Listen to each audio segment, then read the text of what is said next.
Cuenta la leyenda que Santiago Apóstol se le apareció espada en mano al rey asturiano Ramiro I en la batalla de Clavijo, para luchar contra el ejército musulmán. Esta tendenciosa invención, surgida siglos después de la batalla, convirtió al apóstol en Santiago Matamoros. Pero el año 844, fecha de la batalla, nos indica lo temprano de la Reconquista en La Rioja.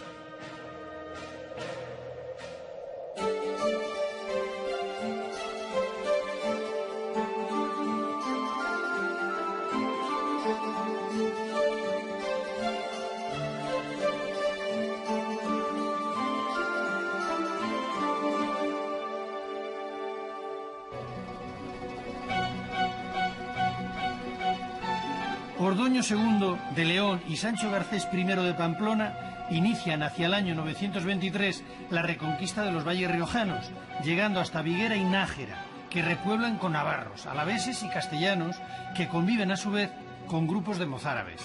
A partir de ese momento surgen eremitorios rupestres y pequeñas iglesias que pueden considerarse la manifestación más temprana de la reconquista.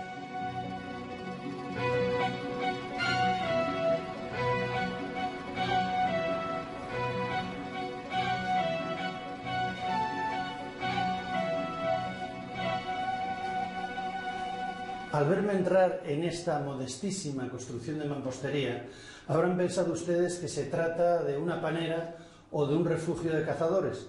Pues no, es una minúscula y maravillosa iglesia románica, la ermita de San Esteban, probablemente de las más pequeñas iglesias románicas del mundo. Y además estuvo, en parte lo está, adornada con maravillosas pinturas del Apocalipsis y el Apostolario con el Pantocrator, que derivan de los códices emilianense y albeldense.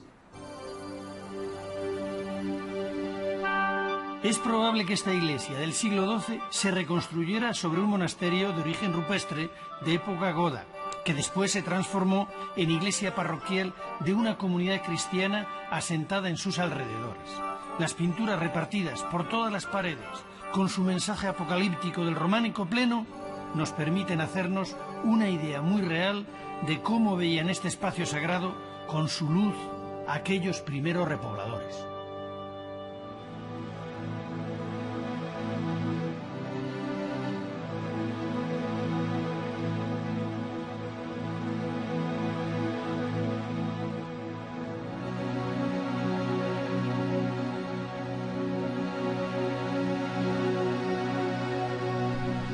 Este es un ejemplo perfecto de un hábitat primitivo.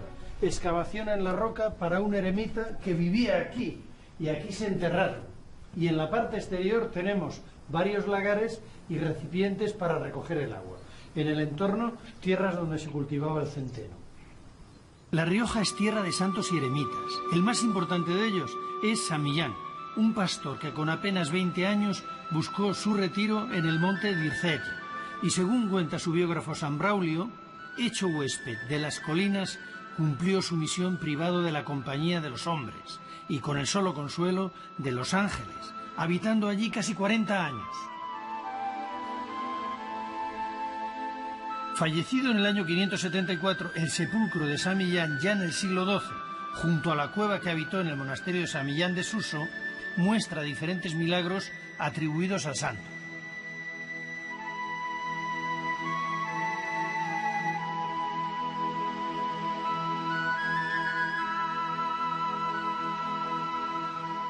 Aún se conserva el sarcófago original, forrado con esa hermosa tela de origen árabe, de donde fueron extraídos los marfiles realizados en el siglo XI para construir la llamada Arqueta de San Millán, en los que se narran, entre otros temas, su vida y milagros.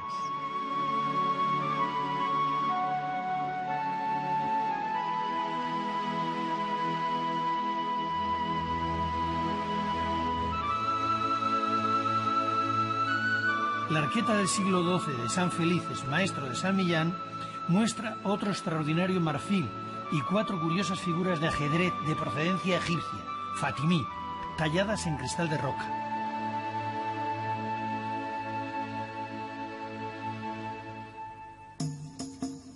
La iglesia de San Millán, que deja ver en su estructura y en sus canecillos su origen visigótico, fue ampliada en el siglo X y acabada románica en el XI, con Sancho el Mayor. Se convirtió en un centro de peregrinación de tal importancia que en el siglo XVII San Millán fue propuesto como patrón de España en sustitución de Santiago. La costumbre de dejar constancia de la presencia de los viajeros anónimos en las paredes, vista con 800 años de distancia, no parece de tan mal gusto.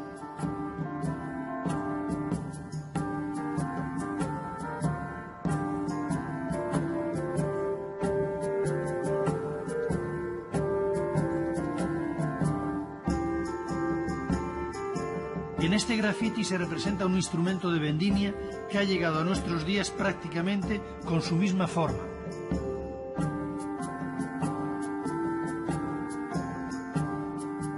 Durante los siglos X y XI, los monjes del escritorio emilianense dejaron el primer testimonio escrito del inicio del romance hispánico o español primitivo. Aquí vivió San Millán, en una cueva. Tuvo éxito, tuvo muchos discípulos. Inmediatamente se hizo un pequeño monasterio, probablemente visigodo al principio, mozárabe después. Y los monjes del escritorio hicieron las glosas llamadas emilianenses para relacionar las dos lenguas, el latín que se perdía y el romance que estaba surgiendo. Y en este mismo lugar, cuando ya había la época románica, en ese porche, don Gonzalo de Berceo escribió en castellano. Y lo hacía porque quería hablar en román paladino, que es la lengua con la que se dirige uno a su vecino.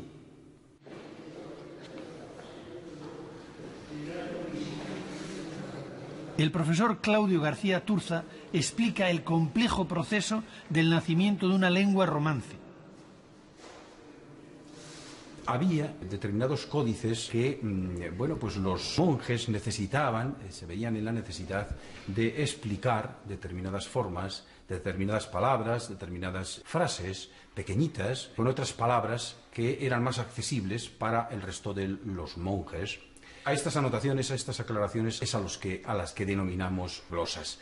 Muchas de ellas también están escritas en un latín mucho más accesible, más inteligible, y muchas de ellas escritas ya en romance.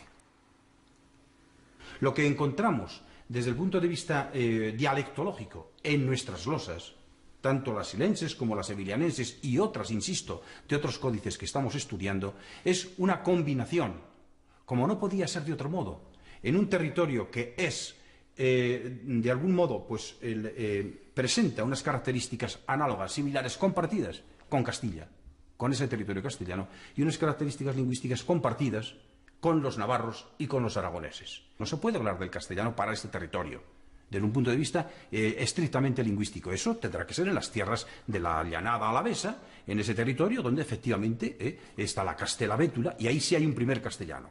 En definitiva, es un territorio en la Rioja Occidental que está, digamos, con repoblación vasca, y esa repoblación vasca imprime su sello, su singularidad idiomática, claro, cuando habla el romance, de la misma manera que se está produciendo en la llanada alavesa, o de la misma manera que se está produciendo en Leire, para que dé lugar al romance navarro. Esto que hay aquí no es sustancialmente castellano, sino coincidencia con lo castellano, como tampoco es navarro, sino coincidencia con el territorio navarro.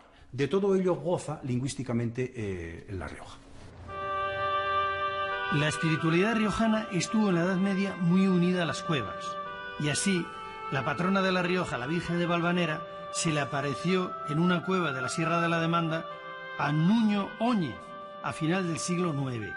Del monasterio románico no queda más que la imagen de la Virgen con el niño, que según la imaginación popular mira hacia un lado para no ver a una pareja impía que estaban a lo suyo. Y otra cueva y otra virgen son el origen de otro monasterio, Santa María la Real de Nájera. A mediados del siglo XI, el rey García Sánchez III, conocido como García el de Nájera, un día de caza vio como su halcón penetraba en una cueva persiguiendo a una paloma. Él la siguió y se encontró al fondo de la cueva una virgen con el halcón y la paloma jugando a sus pies. Este hallazgo lo interpretó como una señal divina y allí, junto a la cueva, mandó construir un monasterio. Hoy la talla original de la Virgen se encuentra en el retablo mayor de la iglesia del monasterio, que fue totalmente reconstruida en el siglo XV.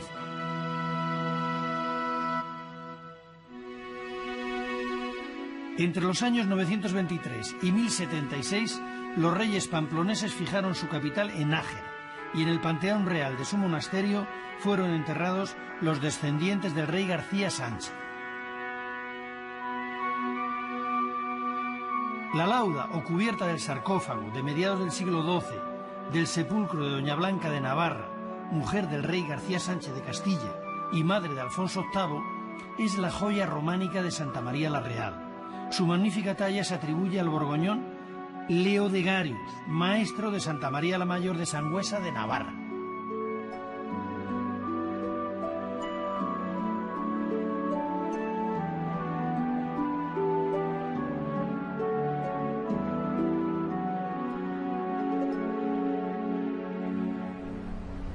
Según Asín Palacios, Nájera viene del árabe Nasara, águila, que da nombre a un castillo de origen musulmán construido sobre estos acantilados perforados por un entramado de cuevas en las que debieron vivir najerenses en diferentes momentos de su historia.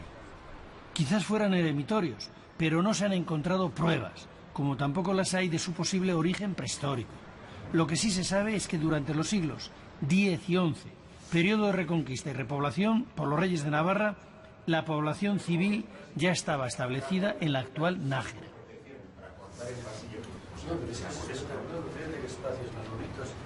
Y hay que entrar por aquí. Uy, qué fantástico. Aquí está un miro de... No sé si queda. Un miro de...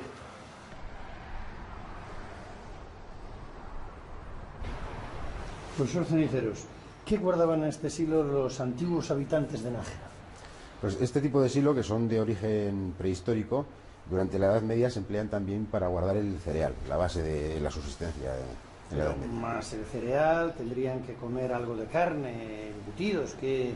Pero la carne siempre ha sido un lujo, está el embutido, la forma tradicional de conservar el embutido con la sal, en salazón, ahumados, no con pimentón, que es ya muy posterior, y luego la pesca y la alimentación, la carne procedente de la caza. Tenemos el río aquí abajo a 50 metros, aprovecharían la pesca. Este río además es el río más truchero de La Rioja en la actualidad.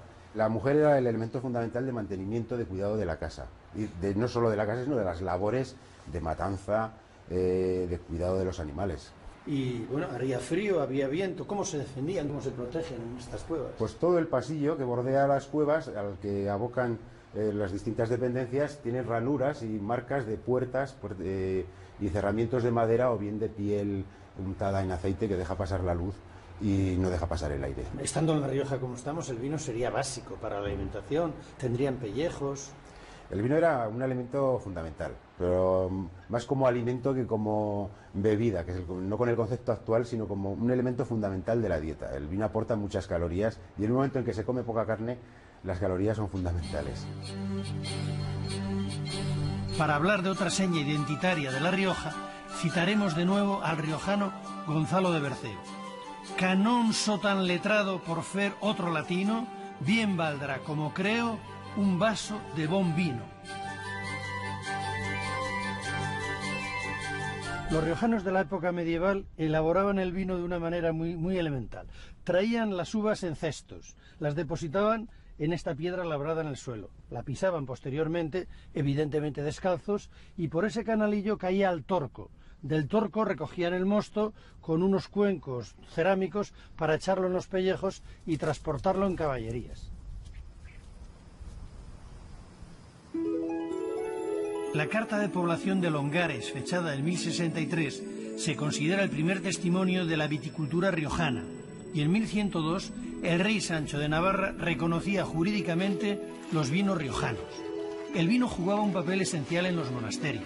Sirva como ejemplo la regla monástica femenina, transcrita en el año 976 del monasterio de las santas Nunilo y Alodia, cerca de Nájera, en la que se permite a las monjas que beban la tercera parte de una émina, ración marcada por San Benito para los monasterios masculinos. La émina equivale a 18 litros, por lo que la tercera parte son 6. Suponemos que la ración sería para toda la comunidad.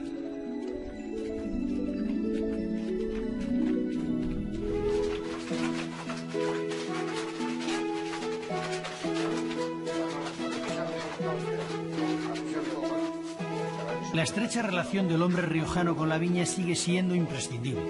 Si bien los procesos se han sofisticado, en esta bodega de Briones, en la que casi por puro placer pisan la uva a la manera tradicional, vemos este vínculo. El resultado es el vino, que siempre fue, desde los tiempos bíblicos, una ayuda excepcional para el espíritu, y siendo riojano de alta cultura.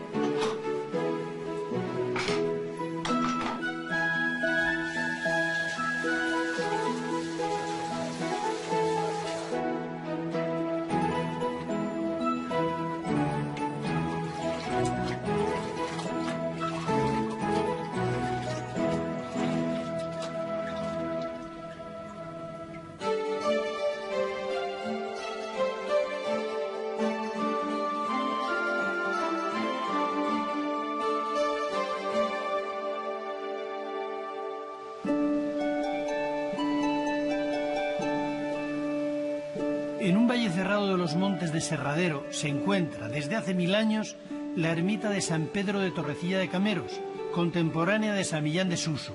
Su origen prerrománico se manifiesta en la planta, pues el alzado, con ábside semicircular, ya es del siglo XII.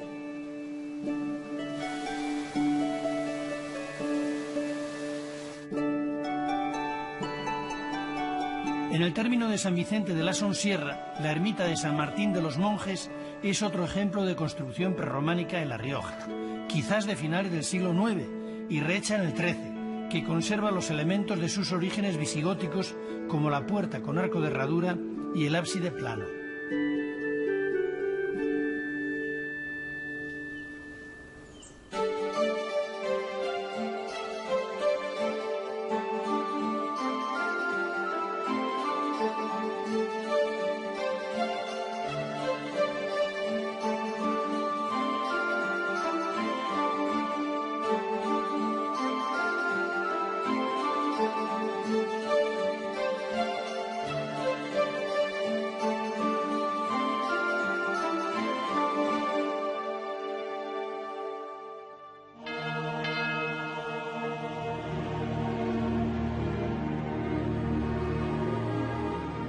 A finales del siglo XII, la importancia del Camino de Santiago en La Rioja se refleja en esta rica portada del Hospital para Peregrinos de San Juan de Arce en Navarrete, que fue trasladada al cementerio y muestra unos de los conjuntos escultóricos más ricos de la región, donde se representan escenas religiosas del camino y de la vida cotidiana como estos dos luchadores.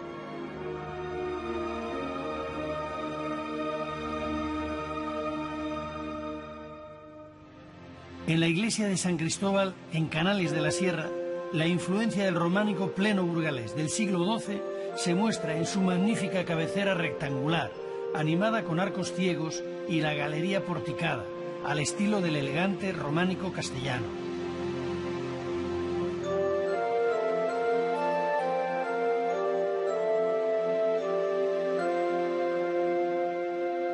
No lejos de Canales de la Sierra, al borde del embalse que dejó sumergido al pueblo Mansilla de la Sierra en el río Najerilla, el ábside y el tramo recto del presbiterio es lo que queda de la ermita de Santa Catalina, de finales del siglo XII.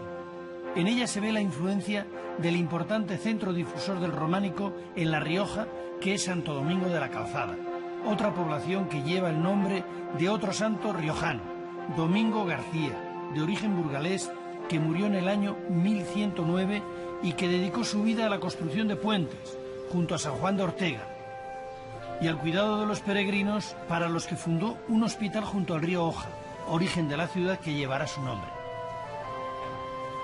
Además de liberador de cautivos cristianos de manos de los musulmanes, como recuerda esta escultura en la cripta de la catedral, a Santo Domingo se le atribuyen diferentes milagros, entre los cuales el más popular es de aquel joven peregrino alemán que, viajando con sus padres camino de Santiago, fue acusado de robo y posteriormente ahorcado.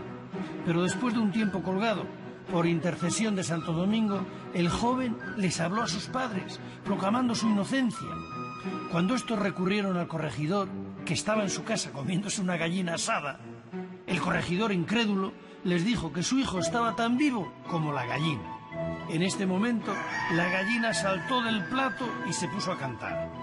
Hoy, en el interior de la catedral, se rinde homenaje al santo, al milagro y a la gallina. Con este hermoso gallinero gótico que la devoción mantiene con un gallo y una gallina vivos, sustituidos cada mes con nuevas parejas que ofrecen los devotos donantes.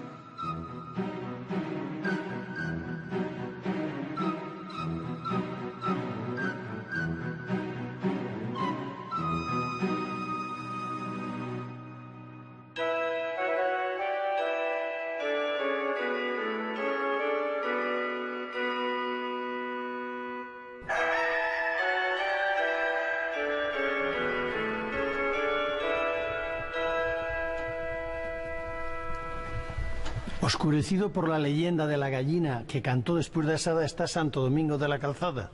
Es el gran ingeniero del camino. Por encargo de Alfonso VI realiza la mayor parte de los puentes que cruzan los ríos y así facilita el paso de los peregrinos. La Rioja es una encrucijada de caminos.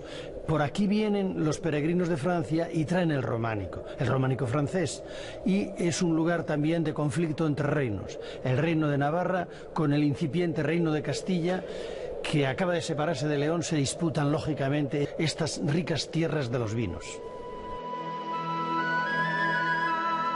Estas tierras en el siglo XI eran bosques de paso difícil, pero gracias a Santo Domingo, que las desbrozó y construyó numerosos puentes, se facilitó la llegada de miles de peregrinos de todo el continente europeo, para los que se fundaron nuevas ciudades, como Santo Domingo de la Calzada, en la que se construyó una gran catedral, la segunda de peregrinos después de Santiago, que hoy conserva románica la gran cabecera de triple ábside característica de los benedictinos, la orden francesa que introdujo el románico en los reinos hispanos.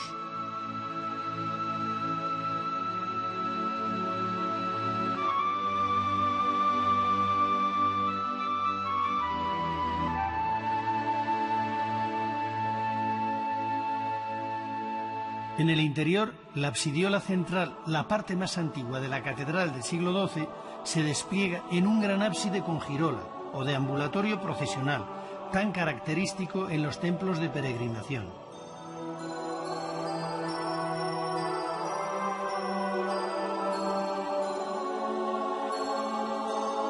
Los canteros desarrollan en los capiteles, situados a gran altura, temas tan propios del románico como el Cristo resucitado enmarcado en una mandorla, o la Epifanía con la Virgen y los Reyes, con un naturalismo que ya anuncia el mundo gótico.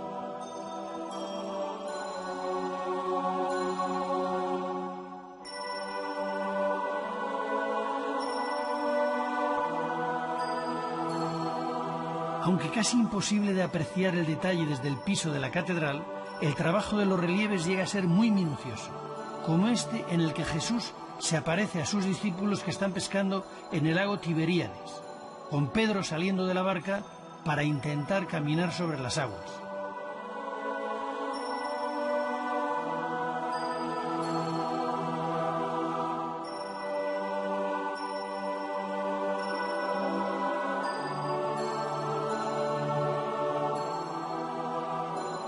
O este otro capitel en el que la Virgen amortajada es ayudada por dos ángeles en su asunción a los cielos.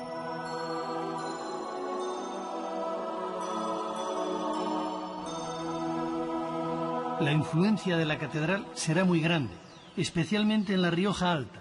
La iglesia de Villaseca, ya del siglo XIII, es un ejemplo de esta vinculación por su magnífico ábside y sus tres ventanas.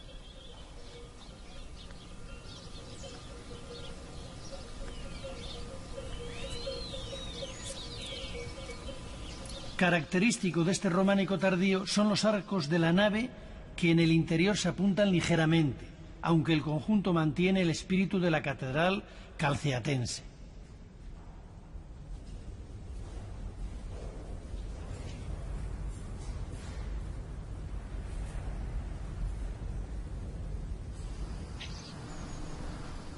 Aislada en el campo, en el curso del río Oja hacia Santo Domingo de la Calzada, se encuentra la ermita de la Ascensión de San Asensio de los Cantos, de la que quedan parte del presbiterio y un curioso ábside poligonal, con unos potentes vértices de 3 columnas sin apenas decoración en su obra.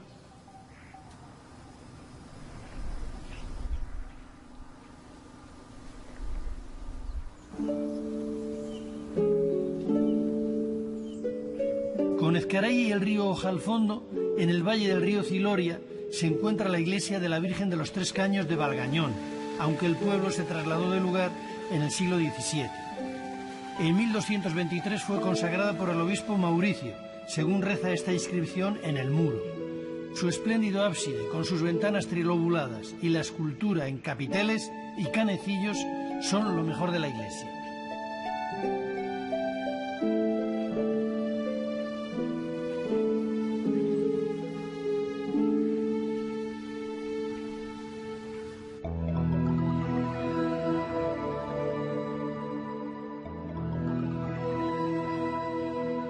De la ermita de la Concepción de Treviana queda parte del presbiterio y un curioso ábside de finales del siglo XII, en el que el alero casi roza los arcos de las ventanas. Situado junto a un cementerio creado en 1821, aún se pueden admirar los arcos pentalobulados de sus ventanas interiores, si no desviamos la mirada.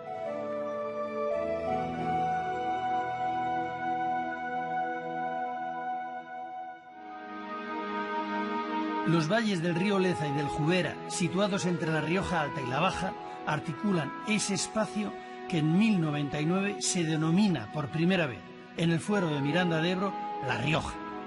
Y dominando el valle de Leza, construida en sencilla mampostería, la ermita de Nuestra Señora del Plano, junto a Leza de Río Leza, es una muestra del románico tardío y rural que se da lejos de los grandes focos del románico riojano.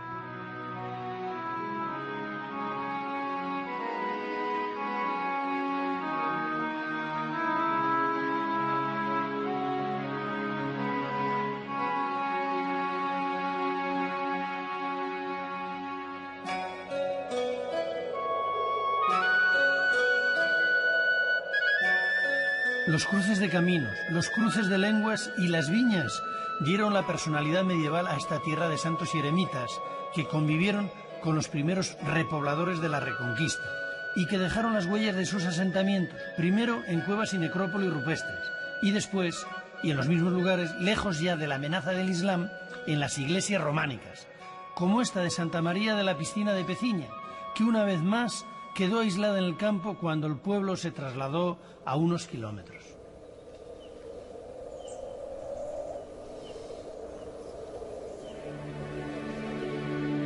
Propiciada su construcción en la primera mitad del siglo XII por el yerno del Cid, el infante Ramiro de Navarra, Santa María de la Piscina debe su nombre a la Sagrada Piscina, la piscina probática del Templo de Jerusalén, en donde el infante Ramiro, por revelación de Dios, encontró una parte de la Santa Cruz, un lignum crucis.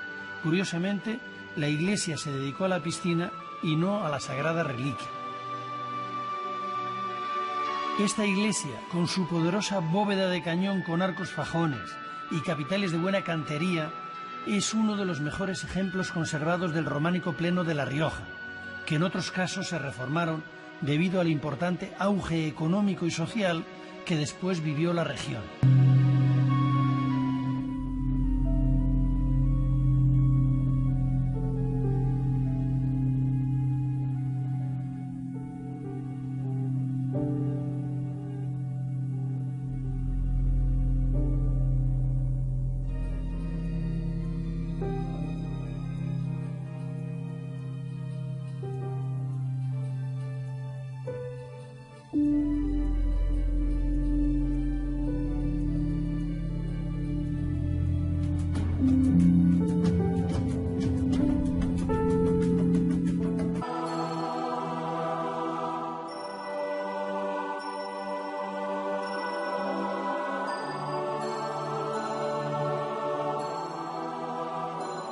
O este otro capitel en el que la Virgen amortajada es ayudada por 2 ángeles en su asunción a los cielos.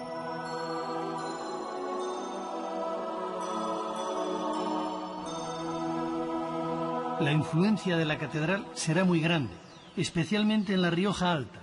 La iglesia de Villaseca, ya del siglo XIII, es un ejemplo de esta vinculación por su magnífico ábside y sus 3 ventanas.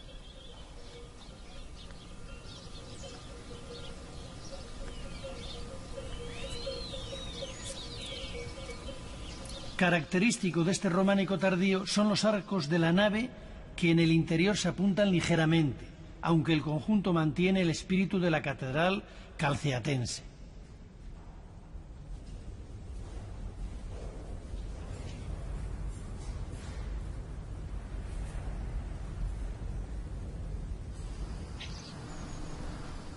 Aislada en el campo, en el curso del río Oja hacia Santo Domingo de la Calzada, se encuentra la ermita de la Ascensión de San Asensio de los Cantos, de la que quedan parte del presbiterio y un curioso ábside poligonal, con unos potentes vértices de 3 columnas sin apenas decoración en su obra.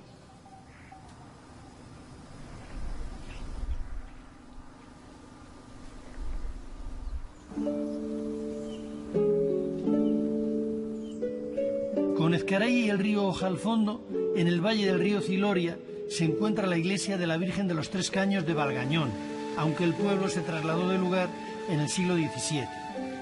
En 1223 fue consagrada por el obispo Mauricio, según reza esta inscripción en el muro. Su espléndido ábside, con sus ventanas trilobuladas y la escultura en capiteles y canecillos, son lo mejor de la iglesia.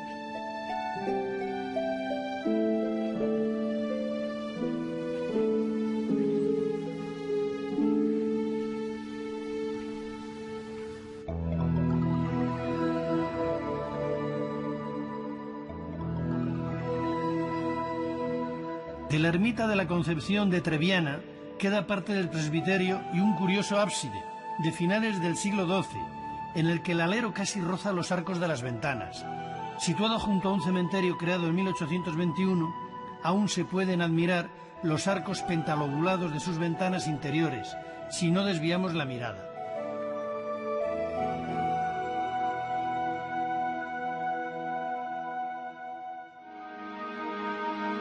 Los valles del río Leza y del Jubera, situados entre la Rioja Alta y la Baja, articulan eses. En el siglo XI eran bosques de paso difícil, pero gracias a Santo Domingo, que las desbrozó y construyó numerosos puentes, se facilitó la llegada de miles de peregrinos de todo el continente europeo, para los que se fundaron nuevas ciudades, como Santo Domingo de la Calzada, en la que se construyó una gran catedral, la segunda de peregrinos después de Santiago, que hoy conserva románica la gran cabecera de triple ábside característica de los benedictinos, la orden francesa que introdujo el románico en los reinos hispanos.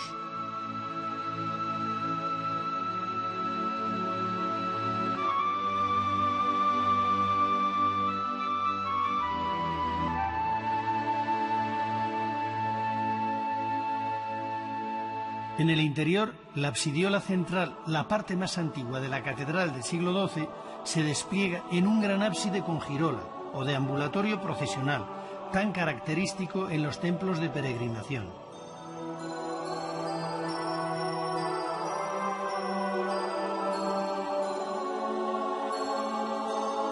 Los canteros desarrollan en los capiteles, situados a gran altura, temas tan propios del románico como el Cristo resucitado enmarcado en una mandorla, o la Epifanía con la Virgen y los Reyes, con un naturalismo que ya anuncia el mundo gótico.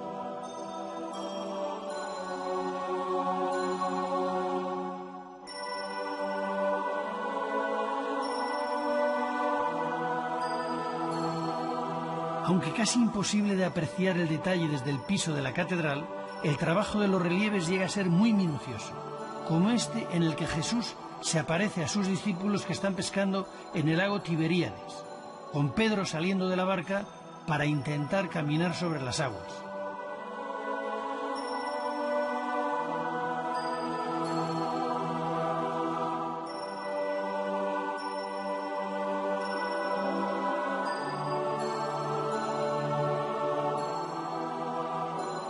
O este otro capitel en el que la Virgen amortajada es ayudada por 2 ángeles en su asunción a los cielos.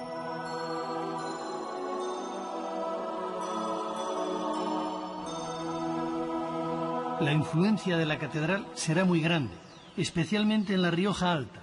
La iglesia de Villaseca, ya del siglo XIII, es un ejemplo de esta vinculación por su magnífico ábside y sus 3 ventanas.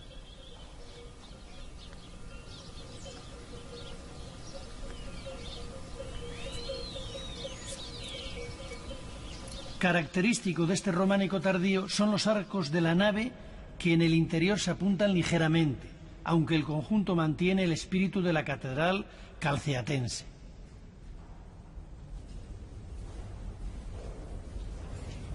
En esta piedra labrada en el suelo. La pisaban posteriormente, evidentemente descalzos, y por ese canalillo caía al Torco.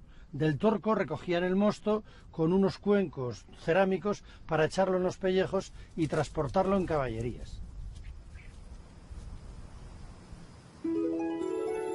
La carta de población de Longares, fechada en 1063, se considera el primer testimonio de la viticultura riojana, y en 1102 el rey Sancho de Navarra reconocía jurídicamente los vinos riojanos. El vino jugaba un papel esencial en los monasterios. Sirva como ejemplo la regla monástica femenina, transcrita en el año 976 del monasterio de las santas Nunilo y Alodia, cerca de Nájera, en la que se permite a las monjas que beban la tercera parte de una émina, ración marcada por San Benito para los monasterios masculinos. La émina equivale a 18 litros, por lo que la tercera parte son 6. Suponemos que la ración sería para toda la comunidad.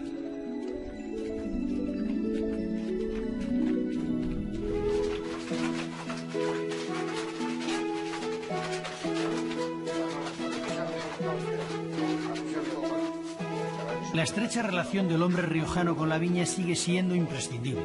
Si bien los procesos se han sofisticado, en esta bodega de Briones, en la que casi por puro placer pisan la uva a la manera tradicional, vemos este vínculo.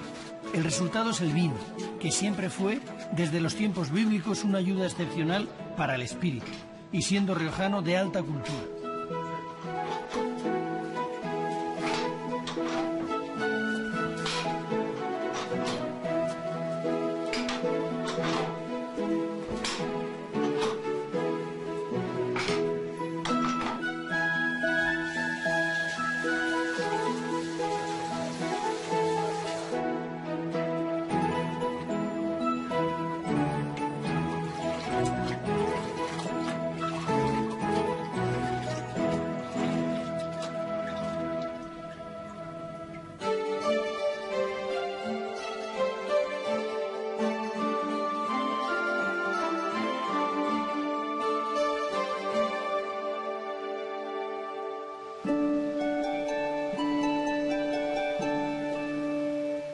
En un valle cerrado de los montes de Serradero se encuentra, desde hace 1000 años, la ermita de San Pedro de Torrecilla de Cameros, contemporánea de San Millán de Suso. Su origen prerrománico se manifiesta en la planta, pues el alzado, con ábside semicircular, ya es del siglo XII.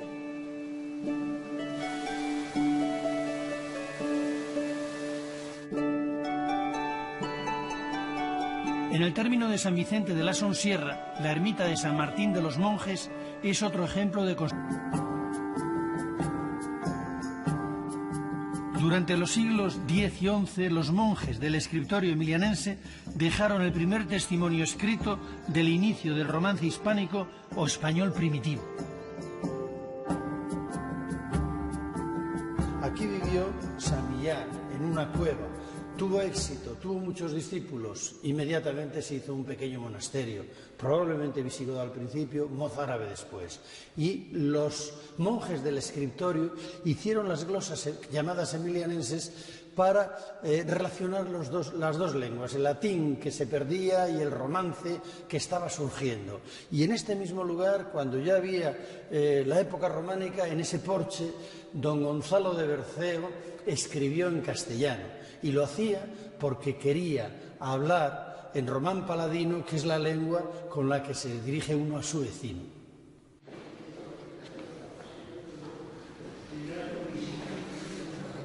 El profesor Claudio García Turza explica el complejo proceso del nacimiento de una lengua romance.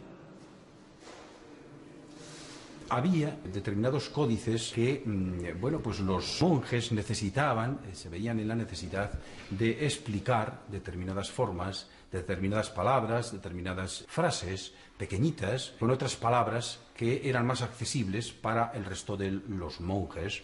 A estas anotaciones, a estas aclaraciones es a las que denominamos glosas. Muchas de ellas también están escritas en latín, en un latín mucho más accesible, más inteligible, y muchas de ellas escritas ya en romance. Lo que encontramos desde el punto de vista dialectológico en nuestras losas, tanto las silenses como las sevillанenses y otras, insisto, de otros códices que estamos estudiando, es una combinación, como no podía ser de otro modo, en un territorio que es, de algún modo, pues, presenta unas características análogas, similares, compartidas con Castilla, con ese territorio castellano, y unas características lingüísticas compartidas con los navarros y con los aragoneses. No se puede hablar del castellano para este territorio, desde un punto de vista estrictamente lingüístico. Eso tendrá que ser en las tierras de la llanada alavesa, en ese territorio donde efectivamente está la Castela-Bétula, y ahí sí hay un primer castellano. En definitiva, es un territorio en la Rioja Occidental que está, digamos, con repoblación vasca, y esa repoblación vasca imprime su sello, su singularidad idiomática, claro, cuando habla el romance, de la misma manera que se está produciendo en la llanada alavesa, o de la misma manera que se está produciendo en Leire, para que dé lugar al romance navarro. Esto que hay aquí no es sustancialmente castellano, sino coincidencia con lo castellano, como tampoco es navarro, sino coincidencia con el territorio navarro. De todo ello goza lingüísticamente... La gallina saltó del plato y se puso a cantar. Hoy, en el interior de la catedral, se rinde homenaje al santo, al milagro y a la gallina.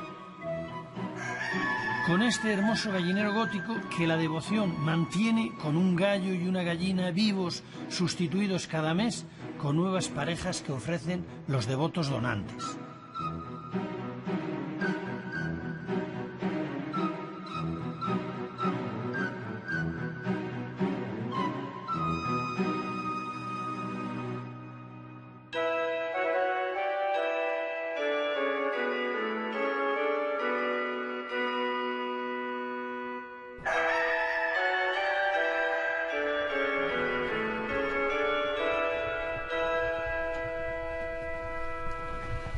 Oscurecido por la leyenda de la gallina que cantó después de asada está Santo Domingo de la Calzada.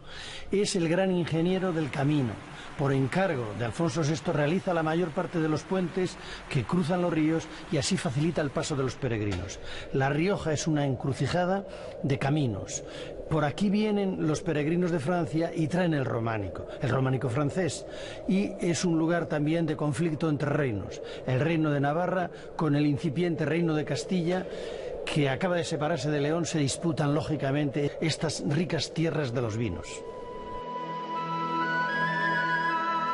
Estas tierras en el siglo XI eran bosques de paso difícil, pero gracias a Santo Domingo, que las desbrozó y construyó numerosos puentes, se facilitó la llegada de miles de peregrinos de todo el continente europeo, para los que se fundaron nuevas ciudades, como Santo Domingo de la Calzada, en la que se construyó una gran catedral, la segunda de peregrinos después de Santiago, que hoy conserva románica la gran cabecera de triple ábside característica de los benedictinos, la orden francesa que introdujo el románico en los reinos hispanos.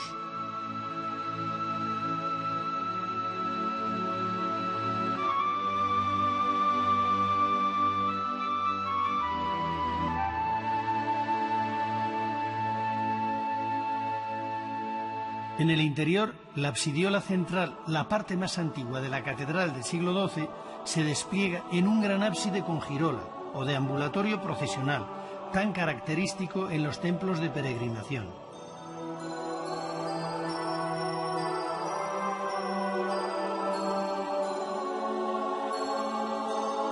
Los canteros desarrollan en los capiteles, situados a gran altura, temas tan propios del románico como el Cristo resucitado enmarcado en una mandorla, o la Epifanía con la Virgen y los Reyes, con un naturalismo que ya anuncia el mundo gótico.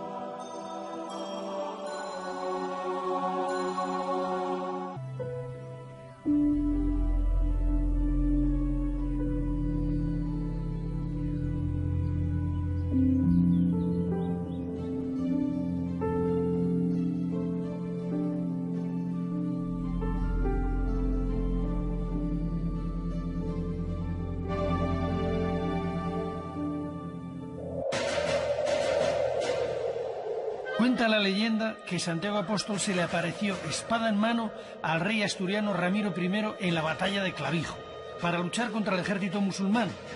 Esta tendenciosa invención, surgida siglos después de la batalla, convirtió al apóstol en Santiago Matamoros. Pero el año 844, fecha de la batalla, nos indica lo temprano de la Reconquista en La Rioja.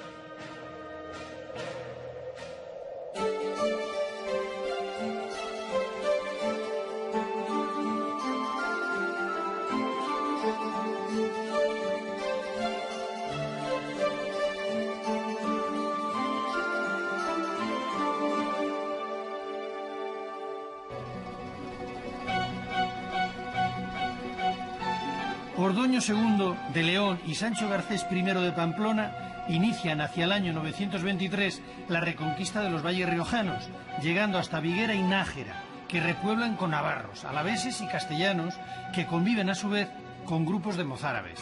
A partir de ese momento surgen eremitorios rupestres y pequeñas iglesias que pueden considerarse la manifestación más temprana de la reconquista.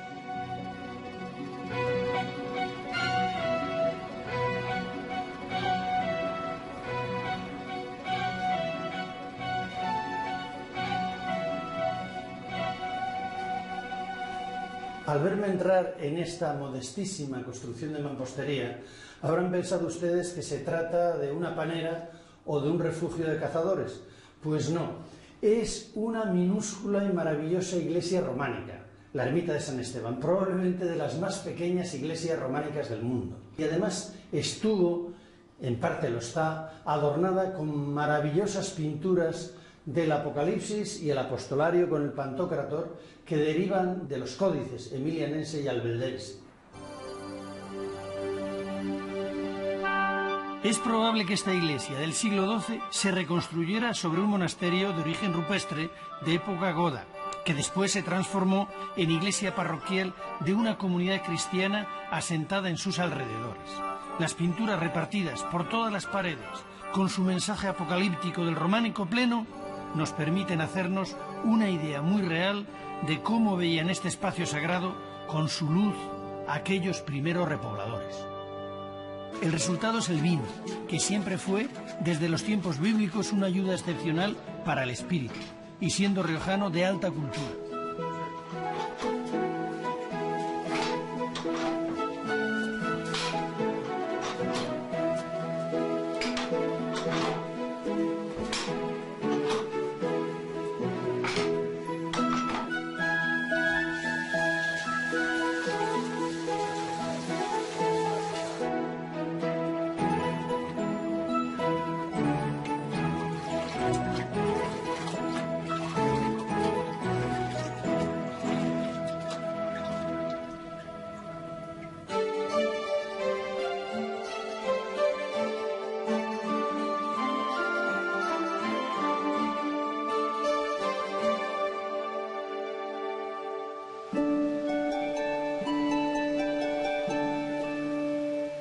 En un valle cerrado de los montes de Serradero se encuentra desde hace 1000 años la ermita de San Pedro de Torrecilla de Cameros, contemporánea de San Millán de Suso. Su origen prerrománico se manifiesta en la planta, pues el alzado, con ábside semicircular, ya es del siglo XII.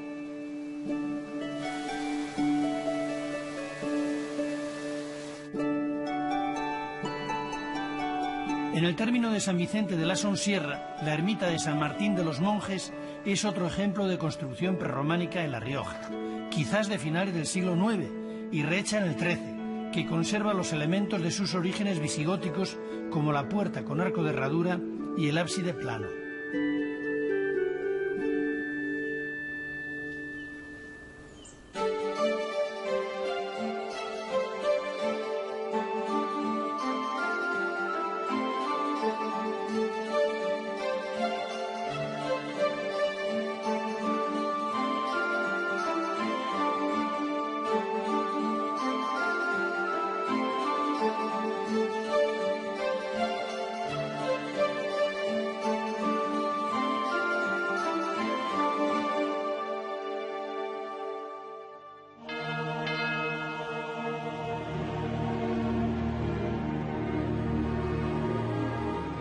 A finales del siglo XII, la importancia del Camino de Santiago en La Rioja se refleja en esta rica portada del Hospital para Peregrinos de San Juan de Arce en Navarrete, que fue trasladada al cementerio y muestra unos de los conjuntos escultóricos más ricos de la región, donde se representan escenas religiosas del camino y de la vida cotidiana como estos dos luchadores.